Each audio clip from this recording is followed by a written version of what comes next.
Jordan. What's going on? My boy, what's up with you? All right? Good to see you, man. Good to see you, Good to see fam. you. Already, boy. How you doing, everybody? My name is Dion Craig. This is our episode of JUCO Gyms with Dion. I'm sitting down here with probably one of the best players I had the opportunity of playing with, Jordan Johnson. Yes, 2013 NJCAA All-American, National Association of Basketball Coaches All-American, Player of the Year in our conference here, 1,000 points through his career, man. Just someone who I definitely enjoyed watching play, enjoyed sharing the court with, man. Jordan, we're happy to have you here, man. Yeah, appreciate it for sure, man. No problem, man. So we just want to start off kind of just talking to you about your journey, like, to East Georgia. You know, not going too deep into it, but kind of what led you here. I got to see you play kind of your senior year, and I know you had some options. Just kind of what led you here. I had already heard about East Georgia from, like, previous players from Hinesville was already going to East Georgia. But initially, I didn't want to even come here, truthfully. But I had, like, South Carolina State. I wanted to play with one of my teammates, DJ Felder. He went and played in Florida. But Coach Bailey, he knew that Hinesville was a hotbed for athletes. So he just took a gamble on me. And one of my older guys named Dana King, he was just telling me, like, you go there and you kill and you make a name, you'll be all right. So it was just an overall connection from my high school teammates wanting me to come here and Coach Bailey just knowing me, and just Hinesville, period, was East Georgia. So, and I was one of the, I ain't brag on myself, but I was one of the best players in Hinesville. So it's like, I mean, East Georgia was like an easy option for me, though. Right. It was really a last resort, but I made the best out of it, though. Okay. So I want to ask you this, man, because you kind of, you know, people get on LeBron for playing GM. You play a little GM here, man. You used your connections to get some guys here. Yeah. You know, kind of, I talked to Coach Bailey about building the team, but you're only as good as your players and the connection that they have. Yeah. So talk about how you kind of maybe put your 2 cents in on players who came in and kind of adding the team and help build this roster.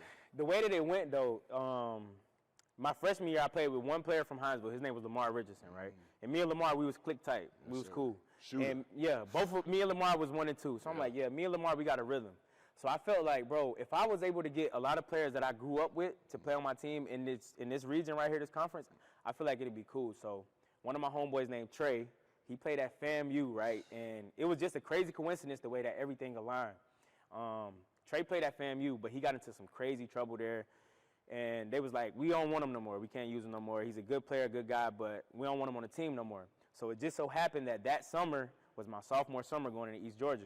So Trey hit me up like, how's it going, this, that, and the third. We chopping it up or whatever. And he was like, bro, I'm still trying to hoop. Hit your coach up. And me and Coach Bailey believed in me for some odd reason. Coach Bailey, I don't know why he gave me the keys, but he was really banging with me heavy. Yeah. So it's like anything that I brought to him, he respected it as a man because he know what type of person I was, you know what I'm saying? Right. So I hit him up and I was like, hey, Trey, you can come down here for a workout at East Georgia. I'm not sure how it's going to go, but I can just put my word in for you, bro, and we can take it from there. And Trey ended up working out, and he was like advanced more than most guards, splitting the screen, doing a crab dribble. And me and Coach Bailey talked after, like, seeing Trey work out, and he was like, yeah, Jordan, I think he'll be one of the elite guards in the league. So it just worked out with Trey. With DJ, I was really supposed to go to school with DJ. Really? But his school ended up getting, like folded, shut down. Right? Yeah, they shut down. They was having problems or whatever. So me and DJ, we won a state championship in high school. And I knew that he wanted to play with me again. I wanted to play with him because we always had success together. So I ended up telling Coach Bailey, like, hey, Coach, man, I got this 6'7" big man. You know what I'm saying? Because our last big man, my freshman year, he was leaving. So I was like, yo, we got this big man. You know, he's solid. I played with him in high school. Right. I think he deserved a chance to, like, work out. You know what I'm saying? And DJ school shut down, so he needed an opportunity. And I just held my hand out for him. Hey, bro, you can come here. I think you'll be able to make the team because we ain't got no bigs. So it just DJ ended up coming. And with Jay Watt, he played in Hinesville, too. Coach Bailey asked me about him. He was good money. John Blair, he had a situation with the military, and he was trying to hoop. Yeah. So I just found out a way to just connect with all my homies in the right way, and they all believed in me. Right. They know I ain't gonna send them out here, and it's a bad situation. Right. So easy for guys to get on board when you're the one leading and you bring them in. yeah, and like they really, all them guys trust me growing up. Like they knew what kind of player I was.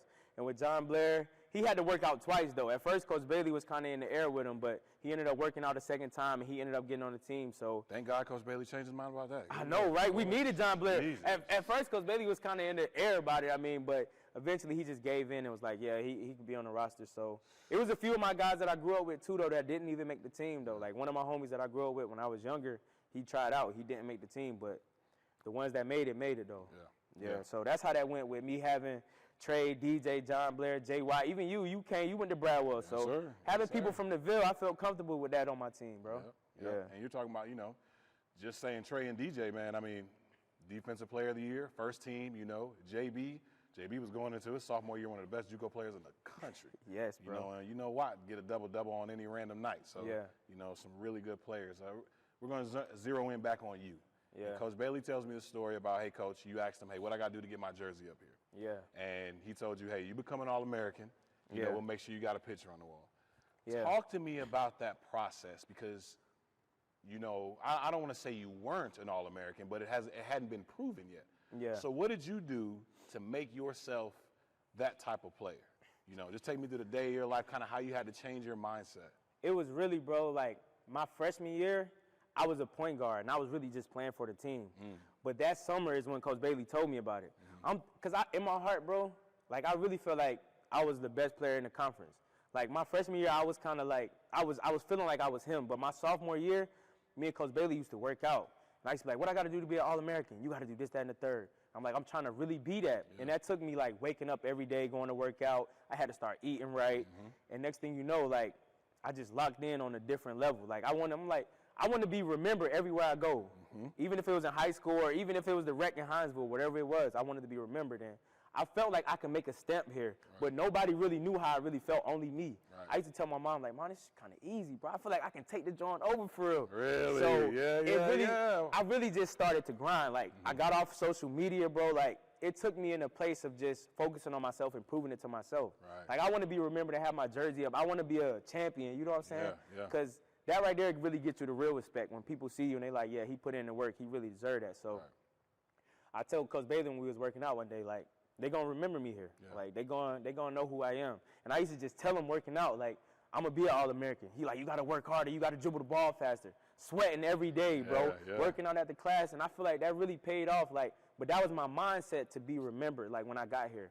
And me having my homies on the court with me made it 10 times easier, bro. You didn't have to worry about anybody. I tell Coach Bailey all the time, we just talked about the characters of the guys on that team, man. It was just, it wasn't, everybody had cliques, and you can't help that kind of stuff, man, but nobody was really out to get one another. We were all really for one another. Especially we knew we all got to Kansas, man. We got taken care of. Yeah, bro.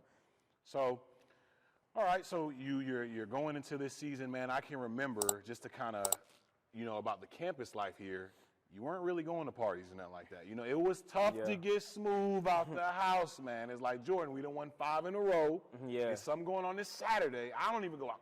Let's go, man. Let's go. And it was like pulling teeth. It was like pulling teeth. Yeah. But, thankful.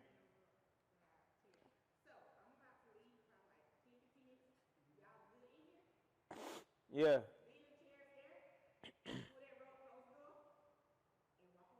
Okay. All right. Miss Veronica, what's your last name? We just want to make sure we shout you out on the video. Appreciate it, Miss Cheers. Appreciate you.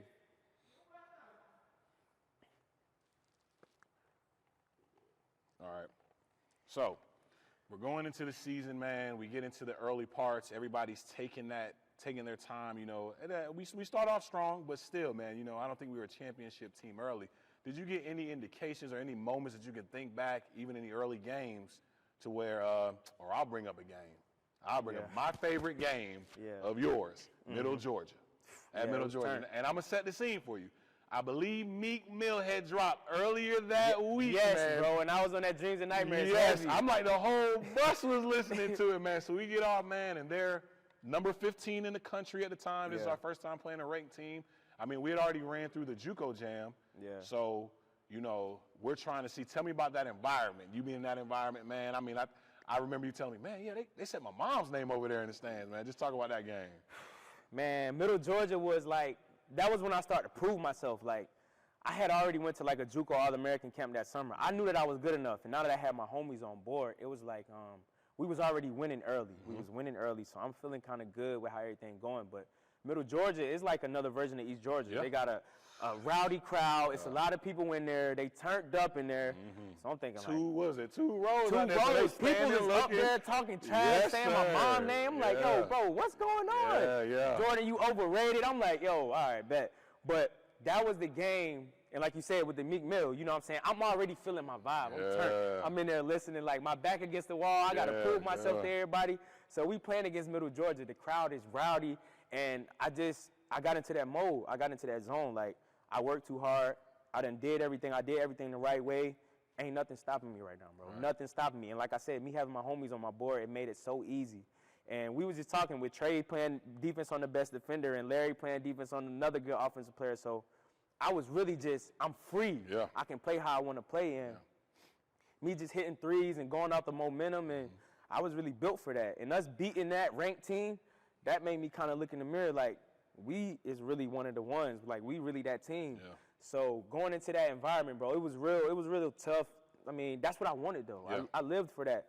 But it really made us who we was, though. We needed that adversity at the time. For sure. Because it was getting kind of easy, but that right there was a real challenge for us. And we really proved ourselves. I think I had like 26 that game. And, yeah, it was flowing for me, though. But I was really in that mode. And from there on, I felt like I was going to have a target on my back because I was really being one of the ones. So I really enjoyed each Middle Georgia game, though. Patented Hezzy Poole came out that game. You know what I'm saying? Yeah, you know that. Y'all got to, signature you one time. Got to hit him with that. Yeah. So, as we kind of just I guess, take a bird's eye view of your career here, and do you have any moment for you personally? Jordan, I know you. I know you like to talk about your team. Yeah. You get an opportunity to pop your stuff here, all right? Yeah. Any moment for you that stands out about your time that season here where you're like, man, you know, I know you talk about him, but like with that game where you're like, it ain't a soul in this country. Ain't a soul in this country that can stop me.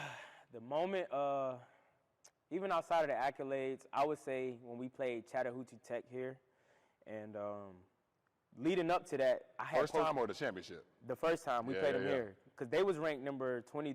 We was ranked 23 and they was ranked 11. Yeah. And it was our home game. We just came back from like a Christmas break, so everybody was there. And leading up to that, bro, I had cut my girlfriend off. I cut my social media off. I locked in on the gym. I locked in on that game. Like, that game for me was like personal because I was getting calls from coaches and everybody wanted to know how I was doing. And I was telling them like, hey, look, we play against the number 11 team in the country at Swainsboro. So that moment was a moment for me to where I really felt like I was the best player. Like, I felt like I was me in my purest form. Right. Yeah, we playing against the number 11 team at the crib, and we winning. I got my squad with me. Crowd crazy, man. The girls' game was packed out. Yes, sir. The girls' game was packed out. So I'm like, bro, I started the game off with a 3. Then the next possession we came down again, I hit another 3. They called a timeout, and I was calm because I'm feeling like, bro, I'm in that mode. You feel me? I wasn't even hot. Usually you was like. But after I hit them 2 threes, I'm cool. I know I want this game to keep going like this. But I reflect on that game all the time. Like, that moment right there with that game, and it was just a big game for the conference because they was undefeated in the conference, and we was too. And we gave them their first L. Everybody was there. I always reflect on that game, that moment for me. And I had my career high, my 38 points there. And I had like 8 threes, bro. Yes, so sir. I feel like that moment right there against Chattahoochee Tech, like, I want the film of that, bro. Like, I want to see how it was, bro. We working with Coach Bailey right now, man. He got the DVDs. We're going to see what we can do. We can improve the quality on those. But I feel like that moment right there really solidified me as, like, who I was at East Georgia. So I feel like my hard work just paid off on that game, bro. For sure, man. For sure. So, you know, we take you have this great JUCO career, man, and now you start moving into your recruiting. Yeah. Right? Just talk us through what you were looking for, I guess. And, you know, we kind of talked a little bit earlier about, you know, how you felt afterwards, and you can go ahead and dive into that and what you feel, kind of how you feel like that. You know, no regrets or anything, but just kind of talk to you about after the season.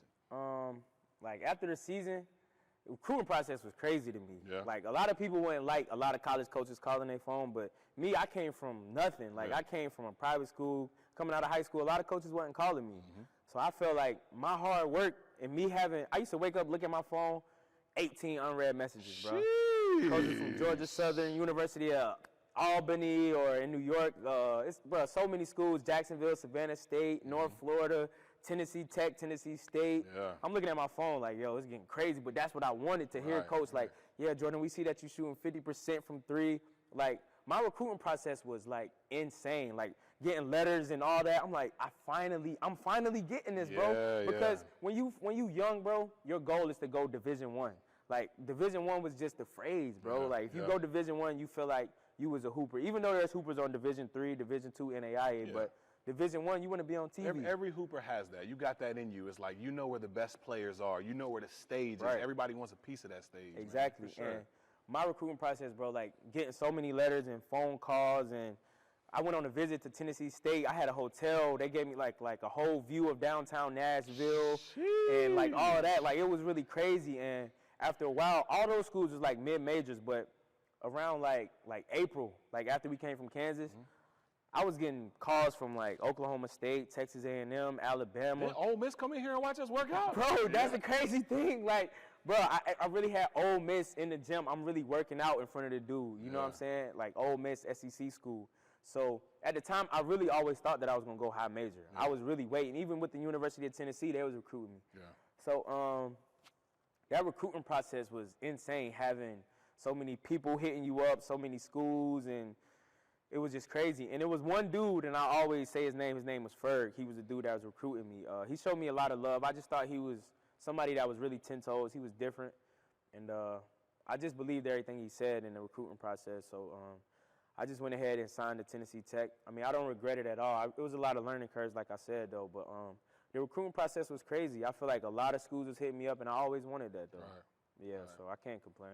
Man, let's talk about that, though, man, because I got some stuff to say about that, too. When you're in that position and you're in junior college or you're transferring and you're looking into another university, man, what would you say outside of that good stuff that those recruiters are talking, you know, that you really need to look into, right? We got a group of, let's say we got a group of kids right here. They're all about to sign or they're looking into school. What are you telling them that they need to look into about these programs that are reaching out to them? Like, if I could reflect, like, I would say, like, it sounds crazy, but it's true. Like, I wouldn't go there just for the athletic thing, bro. It's really so much of what you can get out of that degree. Like, at the time, like, we thinking, like, everybody thinking that they're going to the NBA. Everybody thinking that they're going to go somewhere and be the man. But you really need to go somewhere in the field to where, like me, I think I could have been a good lawyer. I'm a good debater. You know what I'm saying? Yes, sir. Like, real rap, though. I be debating that's with people. real. And I could have looked into the education part more. Right. Like, when I went to one visit, people out there smoking weed and partying and all that, like, real rap, I just ain't want to go there. Like, after I seen that, I'm like, I can't focus, you know what I'm saying? Right. Like, I would look at an environment of, like, somewhere that I can use that degree, and that school it has a good reputation for what I'm looking for.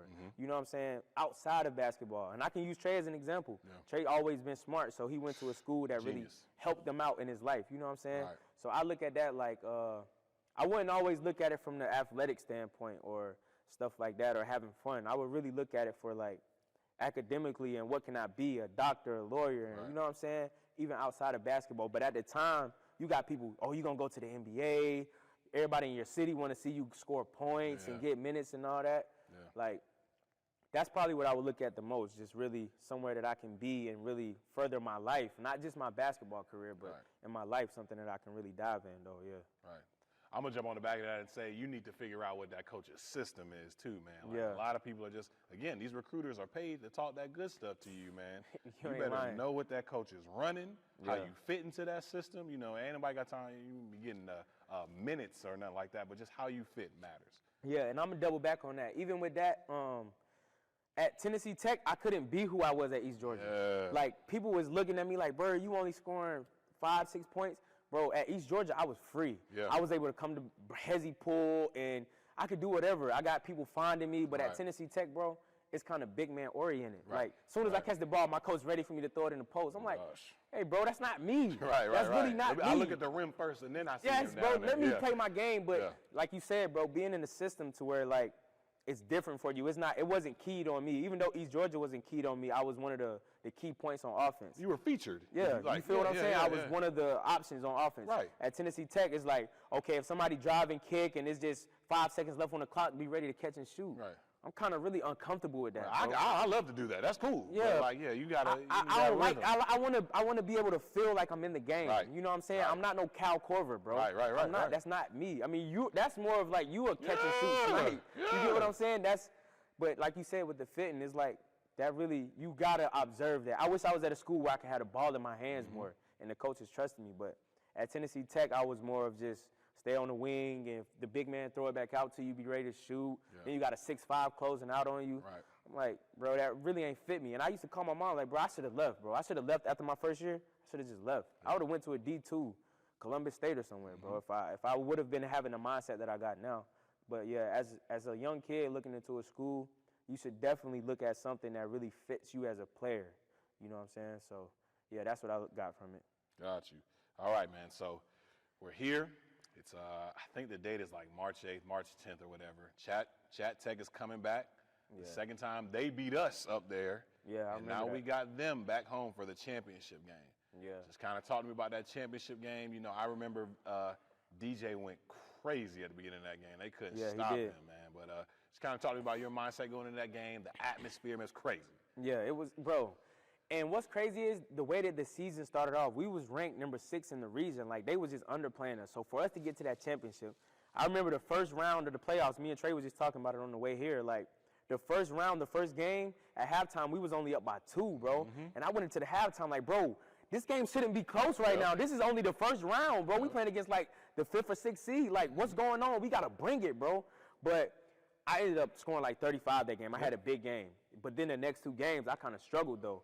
But the reason why that worked out so well was because me struggling, it opened the doors for Trey to get off, for DJ to get off, for Larry Bullock, for you to come in and hit a shot, Brian Bird to come in, John Blair to come in. So I felt like that kind of worked out in our favor. And building up to that championship game, I was telling myself, like, it's 0-0.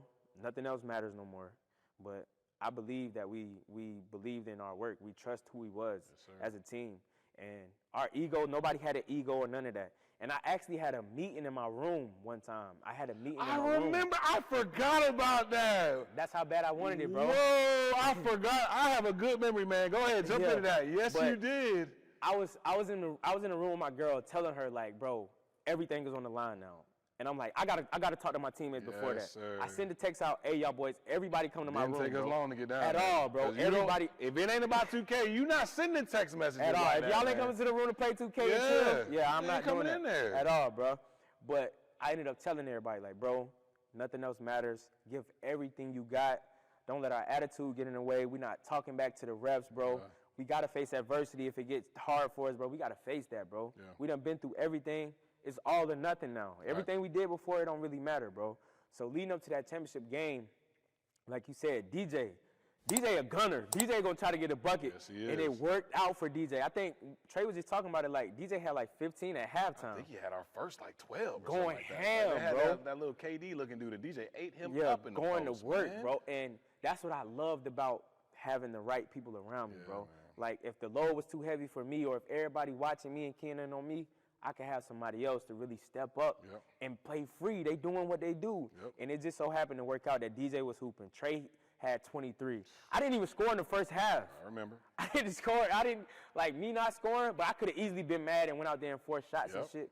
But I'm like, bro, this shit ain't even about you, Bird. This shit about Swains, bro. This shit about my family, what I stand for, winning. You know, my teammates, my coaches. It ain't about me. I could have went in there, bro, I'm not getting no shots, bro. I put all that shit to the side, bro. But like they said in the paper, like, I made one of the biggest shots of the night. And I remembered I hit a 3 at the top of the key to put us up by like 8 with like a minute to go. And us winning that championship, bro, I really felt like God, he engineered it, bro. Like, the way that it worked out with winning the championship, bro, I was on a high when I was here at East Georgia, bro. Nothing like it, man. Jordan, I talked to Ton about this on the way up here, man. One of my most memorable moments of you has nothing to do with a basketball court. You remember New Year's when we went to church. And I didn't really know a lot about you outside of the court. You know what I mean? It's just about just your values and everything. I knew you were very family oriented. You know, you always talk about your mom and stuff like that. But they asked kind of if anything had anything to say, and you got up. And Jordan, I cannot remember the verse. Do you remember the verse that you said? Yeah, I think it was like Galatians 5 and 15. Like, if you live in the Spirit, you should walk in the Spirit. I used to always remember that. I was deep in the church. My mom is too. But basically what that phrase is like, if you live in, like, being solid in who you is, you're going to eventually walk into things in life like that. And it's like, I was solid in my whole basketball career at East Georgia, So I just walked in the spirit. It was me and my peers for him. Yeah. So that's why I really think it worked out. And that's probably why I said that at the time. I used to remember that, yeah. I knew kind of right then and there, you know, I'd always believed in you. And I'm a freshman, so, you know, I don't know a lot.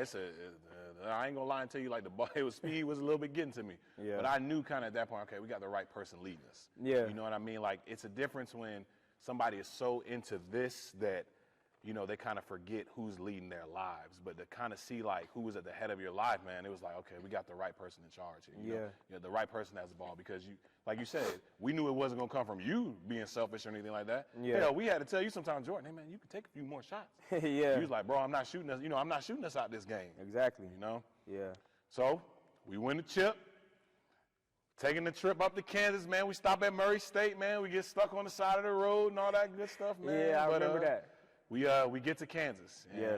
we get Coffeyville in the first round, man. Just talk to me about kind of now. This is the stage, man. Like there's for D1, they got the NCAA tournament. For us, Yeah. this is what that was. This was the floors weren't elevated, but this is our elevated floors. Yeah. Talk to me about like you walking in there, seeing Hutch, man, seeing those coaches walk around. Man, that was just a blessing, and I think everybody on the team was happy to be there. Like, even when we stopped at Murray State, they ended up offering me a scholarship, too. Yeah. But the Kansas journey, bro, 18 hours on the bus, everybody, we talking and sleeping and getting stuck in traffic and bus breaking. But it was all time for us to just bond with each other. Yeah. And for us to get to Kansas, bro, I felt like, real rap, I don't think nobody thought we was going to get that far. Like, even when the season started, in my mind, I knew that our team was good, but it was like, it was in the air of how far we could take it. A lot left to prove. Yeah, it's like it can go either way. Yeah. You know what I'm saying? So us making it to Kansas, bro, we all on the high. We going to see the little kids in there. We were just so happy to be there. You know what I'm saying? Yeah, Going to the yeah. schools and motivating the little kids. We was just like kids at a candy store ourselves. We in Kansas, bro. We going to the mall buying Kansas gear and all of that, you know? Met Gary Payton out Met there. Gary Payton took right pictures before with he him. got inducted to the Hall of Fame, man. I remember that, yeah. I actually got that picture in my phone. Me too. But, yeah, we get to Kansas. So we get there, and first game, we got Coffeyville. And they from Kansas. Coffeyville is in Kansas. Hype. Yes. Hype. I'm like, bro, this might be the real deal for us. Yeah. Bro. But I felt like we was locked in. Like, we was locked in, and I felt like we was ready to play. We already won in Georgia, and we was all dogs. Everybody on our team was really one of the guys. Like, you wasn't just going to get over on us, bro. No. So I feel like us going to Kansas, like, okay, we got to prove who he is again. Bro, that first game we came out, bro. It was over quickly. Bro, I'm talking about, bro, it got ugly quick, bro. Yeah, man. And I felt like, bro, dog, we really are that. Yeah. Like, we locking up on defense. We rebounding. We hitting shots. Yeah. I think I hit a buzzer beater at halftime, bro. Like, I think everybody was feeling good out there in Kansas, bro. So we ended up beating that team, and then I get on Facebook. Everybody was watching us online, praising us. I feel like, bro, winning in Kansas, and we a small town from East Georgia, I feel like, bro, we made it. We stamped, bro. Like, nobody can take that away from us, bro. For real. And I feel like that game, everybody was happy. We was happy to win, bro. Yeah. And now the next day, we got Spartanburg Methodist the next day. You know, just kind of talk about that game. I can't remember how you played. You played well that game, right? 18, did you have 18? I had like 14. 14. I regret it, bro. I don't know if anybody really played great. Man, that game. After we won that game, though, that first game, I went back to the hotel. I'm getting in the pool and shit, playing around, bro. Just like, I'm happy like we won. I remember we went out to dinner, we ate well, cracking up. Yeah, bro, and just stuff, playing around like we in Kansas, we the shit. You know what I'm saying? Yeah. And we knew that we had to play Spartanburg, but I think they had a lower ranking than us at the time. So we went into that game. I feel like we was happy to be there the whole time. Yeah. Like, bro, if I can get that game back, I would be me. Yeah. Like, I really feel like I wasn't myself. Like, I'm thinking like, oh, we down by 8, we gonna come back eventually. Right, we normally do. We always run. Real rap, bro, when we down, I'm a dog. Like, I don't like to be down. Right. And I don't want to let my attitude get in my way. Like, oh, man, y'all boys turn up. Y'all niggas ain't playing no defense, arguing with. Because that right there, that bad energy right there cause commotion. We in there fighting and arguing. Because everybody on our team, nobody ain't gonna get disrespected. Right. So I wasn't gonna just say something out of character, you know what I'm saying? But I feel like we went into halftime, we was probably down by like 4 or 5. Quiet as a church mouse in there, bro. We was just, and that's not me. Because I'm thinking like, yeah, we finna come back in the second half. Hey, y'all boys, let's turn up. But I went like 4 for 12. They shot 18 more free throws than us. I'm like, that's difficult for us to rebound from. Right. That's difficult Right. for us to win from.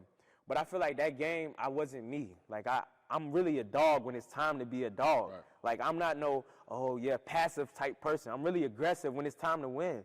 And I feel like even with our whole team, we wasn't ourselves, bro. I really wish I could have that game back. Like, I feel like I didn't have control. Right. And we lost in the Elite Eight on some humbug. Like, Some humbug. it wasn't us being real, us. for Like, real. I would have been more satisfied looking down the line like, y'all boys, we gave everything we We had. went out swinging. Yeah. Right. I feel like we didn't do that. I feel like we got complacent. I feel like we just wasn't ourselves. It was just getting too easy for us, and we got hit in the mouth at the end of the. We couldn't rebound from that, and that shit still hurt me to this day. Like, I think about like how good we could have been. Like, we could have won the national championship. The talent that we had. For sure.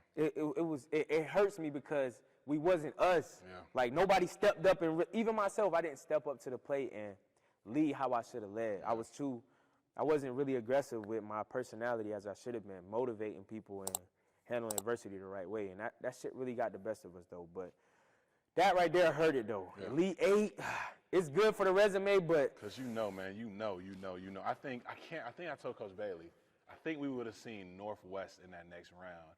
And I told him as a fan, I really wanted to see Trey match up against Chris Jones. I was dying for that. Boy. I was dying for that. I was like, man, I know if Trey gets on that stage, he going to lose. He going to lock that man up for 40 minutes. And everybody else going to show up, man. But, God's plan. It didn't happen. But like we did say, and like everybody kind of followed through with, everybody, when we got to Kansas, we all knew he was going to getting taken care of. Yeah. And everybody who was on that team at least had the opportunity to play at the next level. Yeah, we did. So we kind of get after the Tennessee State days. You have the opportunity here to bring your homeboy with you playing pro when you guys win a championship. Yeah. Kind of talk about that. You get to the mountaintop here in conference. You deal with your situation at Tennessee State, and then you play pro, and now you got the opportunity to win a championship. Talk about that. Where was that at? That was in Ecuador. It was I just feel like I always try to put my homies on, bro. Like, shit don't be about me at the end of the day, bro. It's about people around me.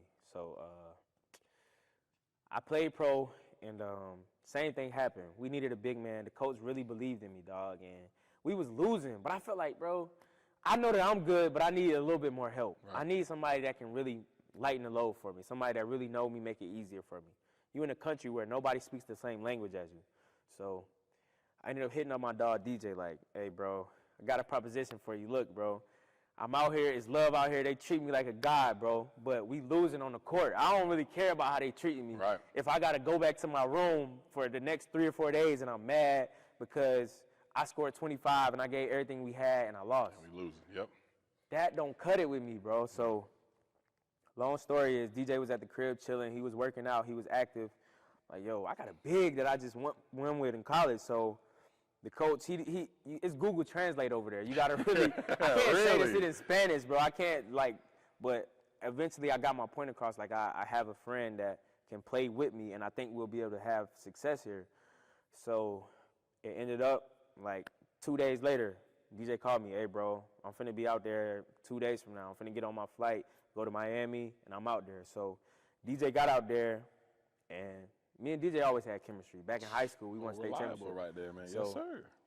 I mean, we won at every level. Exactly. You know what I'm saying? And that's just a testimony to just being real. I put my homies on, and he came out there. He was comfortable. He was real comfortable out there. So he started to play his game, bringing the ball up. He got a video on Facebook, like, DJ is coming out on the court. He hit somebody with a bang and dropped them. And then he dissed it to me in the corner. I'm wide open for 3, 4-point play. And DJ never was I ain't gonna say he never was a ball handler. I know you surprised about that. Hey, I got this. I can't wait to know it. He may not have been allowed to do it, but DJ always wanted to. You asked him, he could do it all. He always wanted that in his bag. Yes, sir. Yes, sir. Out there, DJ had his freedom. He was able to be himself. But I know he loved it, man. He loved bringing the ball up the court. He hit somebody, and really the dude fell on a crossover, and DJ drove and kicked it to me in the corner, and I ended up hitting a 4-point play. It was crazy, bro. But, it worked out, and they really celebrated us, though. They really respected us out there. Man, I know y'all two was out there looking like Shaq and Kobe, man. Man, Just it was killing them. It was love, bro. I promise you it was love, bro. Well, But good, yeah. man. Well, Jordan, man, I appreciate your time, man. This has been special, man. I really appreciate having the opportunity to speak with you, man. That's it for our first episode of JUCO Gems with Dion, man. We got George Johnson here. That's a wrap, man. Much love to y'all boys, Yes, man. sir. Appreciate y'all for having me on here, though, for real. You know that, man. You know that.